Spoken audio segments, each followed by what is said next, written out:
नमस्कार मित्रांनो, माहिती असायलाच हवी या YouTube चॅनलवरती मी राहुल कदम आपला सर्वांचं सहर्ष स्वागत करीत आहे.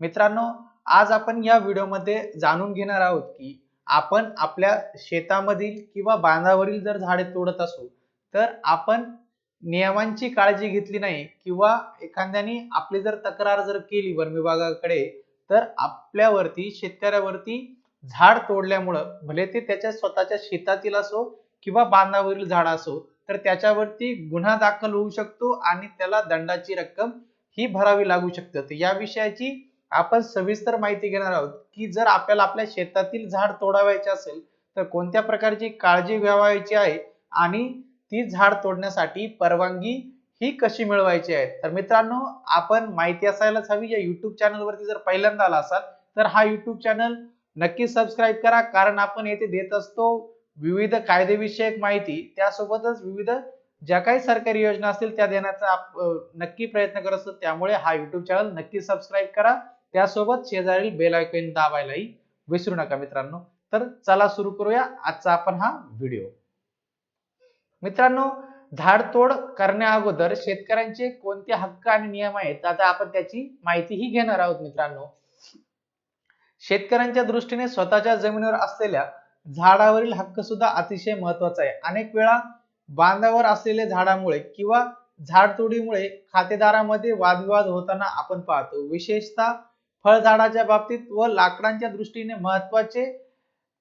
महत्व असलेल्या झाडामुळे झाडावरील हक्काबद्दल अधिकाधिक जागृती निर्माण होत आहे. महाराष्ट्र जमीन महसूल अधिनियम कलम 25 नुसार भोगवटात असलेल्या कोणत्याही जमिनीवर असलेल्या झाडावरील हक्क हा जमीन धारण करणाऱ्या व्यक्तीकडे असल्याचे मानले जाते. म्हणजेच मित्रांनो, आपल्या जमिनीवरती जे काही झाड असेल त्याचा मालकी हक्क आणि त्याची भोगवट ही ती जमिनीच्या मालकाकडेही असते मित्रांनो. तर आपण आता पुढे बघूया. मित्रांनो, आता झाडाच्या नोंदी, आता जे काही आपल्या शेतात झाड असेल त्याची नोंदी कशा प्रकारे सरकार हे घेत असतात आपण ते बघूया. मित्रांनो, जमिनीवरील झाडांच्या नोंदी या 7/12 मधील गाव नमुना 12 मध्ये शेरा या रकान्यात लिहिलेल्या जातात. 7/12 वर पीक पाहणीच्या नोंदी केल्यानंतर शेरा या स्तंभामध्ये फळझाडांची किंवा महत्वाचे इंधन उपयोगी झाडांची नोंद करणे अपेक्षित असतं. म्हणजेच मित्रांनो, आपल्याकडे ज्यावेळेस तलाठी हा पीक नोंद करत असतो किंवा विविध पीक विम्याचे अर्ज आपण ज्यावेळेस करत असतो आणि पीक कर्ज देण्या अगोदर किंवा पीक पाहणी करता ज्यावेळेस तलाठी किंवा जे काही सरकारी अधिकारी आपल्या शेतात येतात त्यावेळेस ते आपल्या झाडांची ही नोंद करत असतात. मित्रांनो, आता जे काही फळझाडे म्हणून नोंदणी करण्यात कोणकोणती झाडेची नोंदणी होते ते आता बघूया. मित्रांनो, फळझाडांची नोंद करत असताना आंबा, चिंच, फणस, नारळ, ताड, खजूर इत्यादी झाडांची ही नोंद केली जाते. त्यासोबतच इंधन उपयोगी म्हणून नोंदवण्यात येणारी काही झाडे, यामध्ये बाभूळ, निंब, खैर, धावडा व अंजन इत्यादी झाडे ही इंधन उपयोगी झाडे म्हणून ही नोंद करण्यात येतात. मित्रांनो, त्यासोबतच वन विभागाची परवानगी घेतल्याशिवाय तोडता येत नाही अशी झाडे कोणकोणती आहे आता आपण ती बघणार आहोत. म्हणजे मित्रांनो, वन विभागाची जी परवानगीची झाडे ही जर आपण विना परवानगी तोडली तर आपल्यावरती गुन्हा दाखल होतो. त्याशिवाय आपल्याला दंडही हा भरावा लागत असतो आणि आपल्याला शिक्षेचीही त्या कायद्यामध्ये तरतूद आहे. यामध्ये असलेली झाडे आहेत हिरडा, साग, मोह, चिंच, आंबा, फणस, खैर, चंदन, बिजा, हळद, तिवस, अंजन, जांभूळ, ऐन, किंजळा व मॅनग्रोव्ह ही झाडे ही वन विभागाची परवानगी घेतल्याशिवाय आपण ती तोडू शकत नाही. ती वन विभागाची परवानगी कशी घ्यायची आणि जर झाड तोडत असेल तर त्याकरता आपल्याला कोणकोणते नियम आहेत ते आता आपण पुढे बघूया. मित्रांनो, झाड तोडण्याची परवानगी ही या खालील जे काही दोन विभाग आहे या दोन विभागाकडे आपण अर्ज करून ती झाड तोडण्याची परवानगी आपण घेऊ शकतो. त्यामधील पहिला आहे वन विभाग आणि जो दुसरा विभाग आहे तो महसूल विभाग.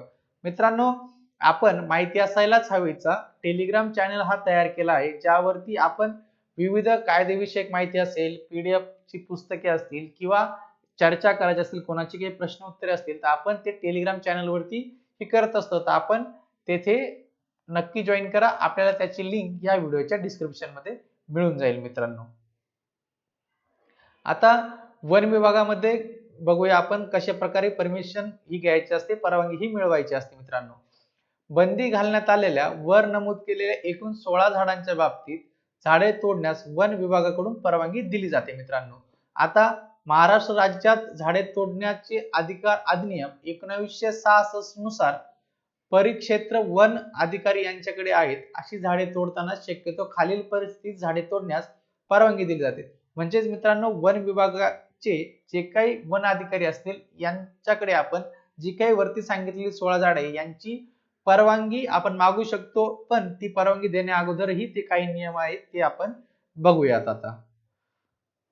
आता पहिला नियम आहे मित्रांनो, झाड वाळून मृत झाले असल्यास परवानगी देण्यात येते. झाडावर रोग पडून किंवा वाऱ्यामुळे झाड वाकून मोडले असल्यास, वनीकरणाच्या दृष्टीने झाड पक्व झाले असल्यास, झाडामुळे वाहतुकीस अडचण येत असल्यास, आगीमुळे, पावसामुळे किंवा नैसर्गिक कारणामुळे फार मोठी इजा होण्याचा संभव असल्यास, झाडांचा वसवा असल्यामुळे शेती करणे अशक्य झाले असल्यास. म्हणजेच मित्रांनो, हे काही जवळजवळ 6 नियम आहे. या नियमामध्येच जर बसत असेल तेव्हाच आपल्याकडला वन विभागाकडून झाड तोडण्याची परवानगी ही दिली जाते. त्यामध्ये जर झाडामुळे शेतीमध्ये वसवा येत असेल आणि पीक घेण्यास अडचण येत असेल किंवा एखादं झाड मोडलं असेल किंवा धोका होण्याचा संभव असेल, अशा वेळेस ती झाड तोडण्याची आपल्याला ही परवानगी दिली जाते मित्रांनो. आता आपण पुढे बघूया. आता झाड तोडीची परवानगी संबंधित शेतकऱ्याने किंवा खातेदाराने झाड तोडल्यावर लेखी अर्ज केल्यानंतर झाड तोडण्याचा कारणांची योग्य ती खात्री करून 2 महिन्याच्या आत झाड तोडण्यास परवानगी देणे अपेक्षित आहे. खातेदाराला झाड तोडायला परवानगी न मिळाल्यास 30 दिवसात तो जिल्हाधिकाऱ्याकडे अपील करू शकतो. म्हणजेच मित्रांनो, आपल्याला वन विभागाकडे ते झाड तोडण्याकरता लेखी अर्ज करायचा आहे आणि ते जे काही कारण आहे ते तपासल्यानंतर वन अधिकारी ही आपल्याला झाड तोडण्याची परवानगी देतील. जर त्यांनी 30 दिवसाच्या आत झाड तोडण्याला जर परवानगी दिली नाही तर आपण जिल्हाधिकारी यांच्याकडे अर्ज करू शकतो मित्रांनो. आता महसूल विभागाकडे कशा पद्धतीने आपण परवानगी घेऊ आणि झाड तोडू शकतो याविषयीची माहिती आता आपण घेणार आहोत मित्रांनो. महाराष्ट्र जमीन महसूल अधिनियम सुद्धा झाडाच्या अधिकाराबद्दल नियमांचे 1967 हे शासनामार्फत निर्गमित करण्यात आले आहेत मित्रांनो. या नियमानुसार खालील प्रकारे झाडे तोडण्यास जिल्हाधिकारी यांची पूर्व परवानगी आवश्यक ठरवण्यात आली आहे. हे अधिकार आता तहसीलदार यांच्याकडे सुद्धा देण्यात आले आहेत मित्रांनो. आता ते बघूया. कोणत्याही पाण्याचा प्रवाह झरा किंवा तलावाच्या किनाऱ्यापासून 30 मीटर पर्यंत कोणतेही झाड पूर्व परवानगीशिवाय तोडता येत नाही. म्हणजेच मित्रांनो, पाण्याचा प्रवाह म्हणजे कॅनल्स असतील, तलाव असतील, झरे असतील किंवा वाहती नदी असेल, या नदीपासून 30 मीटर पर्यंत कोणतेही झाड हे कलेक्टर यांच्या पूर्व परवानगीशिवाय तोडता येत नाही किंवा तहसीलदार यांच्या पूर्व परवानगीशिवाय तोडता येत नाही मित्रांनो. त्यासोबत जलप्रवाहाच्या 30 मीटर पेक्षा पलीकडील झाड तोडावयाचे असल्यास तरी ज्या जमिनीतील झाड तोडावयाची आहेत अशा जमिनीतील झाडांचे प्रमाण एकरी 20 झाडांपेक्षा कमी असेल तर पूर्व परवानगी घ्यावी लागते. म्हणजेच मित्रांनो, 30 मीटर पेक्षा जरी जास्त आपण जलप्रवाहापासून लांब असलो पण आपल्या शेतामध्ये एकरी 20 झाडांपेक्षा जर कमी झाडं जर असतील तर आपल्याला पूर्व परवानगी महसूल विभागाची घ्यावी लागते. आणि मित्रांनो, वरील नियमांचं उल्लंघन केल्यास आपल्याला 1000 रुपये एवढा दंड हा महसूल विभागाकडून केला जाऊ शकतो. आता आपण बघूया मित्रांनो, परवानगी ही केव्हा दिली जाते. सर्वसाधारण खालील परिस्थितीमध्ये झाडे तोडण्यास परवानगी दिली जाते. झाडामुळे जीवितास नुकसान होण्याची शक्यता असेल तर, किंवा पाणी प्रदूषित होण्याची शक्यता असेल तर, झाडे वटलेली असतील तर, झाडाच्या सावलीमुळे पिकाच्या उत्पन्नावर विपरीत परिणाम होत असेल तर आपल्याला महसूल विभागाकडनं झाड तोडण्याची ही परवानगी दिली जाते. याकरता आपल्याला रीतसर महसूल विभागाकडे अर्ज करावा लागतो मित्रांनो. आता लाकडे तोडण्याचे व पुरवठ्याचे नियम. म्हणजेच मित्रांनो, जर आपण झाड तोडत असो पण ते वाहतूक करण्या अगोदर आपल्याला काही नियम हे पाळावे लागतात. ते आता आपण बघूया. जंगलासाठी वेगळ्या राखून ठेवलेल्या जमिनीवर वाढणाऱ्या सर्व झाडावरील, झुडपावरील, जंगलावरील व इतर नैसर्गिक उत्पन्नावरील हक्क हा शासनाकडे असतो. मात्र राखीव जंगलाबाहेर पडीक जमिनीत झाडे असतील तर कोणतेही कर न भरता सामान्यपणे गावकऱ्यांना सरपंच शेती अवजारांसाठी असे लाकडे घेण्याकरिता महाराष्ट्र जमीन महसूल अधिनियम कलम 28 नुसार परवानगी देण्यात आली आहे मित्रांनो. मित्रांनो, आपल्याला आज आपण ह्या व्हिडिओमध्ये बघितलं की झाड तोडीविषयी कोणकोणते नियम आहेत, अटी आहेत आणि ते आपण कशा पद्धतीने जर झाड तोड आपल्याला करायची असेल तर आपण महसूल विभाग आणि वन विभागाकडे अर्ज करून आपण त्या झाड तोडण्याची परवानगी आपण घेऊ शकतो, ज्यामुळे आपल्यावरती कुठलाही गुन्हा दाखल होणार नाही किंवा आपल्याला कोणत्याही कायदेशीर अडचणीचा सामना हा करावा लागणार नाही मित्रांनो.